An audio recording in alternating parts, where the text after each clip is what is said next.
Chocolate cone ice cream ఇంట్లోనే ఈజీగా చేసుకోవచ్చు. చాలా బాగుంది.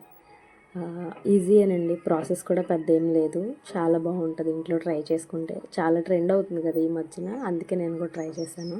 రెండు చేశాను.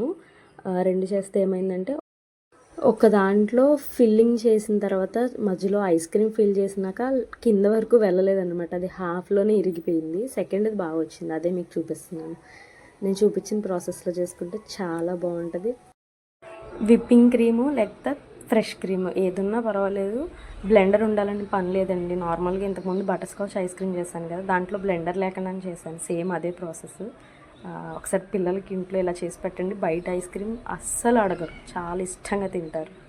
సమ్మర్ హాలిడేస్, ఇంట్లోనే ఉంటారు, ఏదో ఒకటి కావాలి, అందులోని చల్లచల్లగా కావాలంటారు. మనం బయట ఐస్ క్రీమ్ బండి వచ్చి ఆ సౌండ్ విని వాళ్ళు అడిగేలోగా మనం ఏదైనా చేసి పెడితే వాళ్ళు కూడా అడగకుండా ఉంటారనమాట.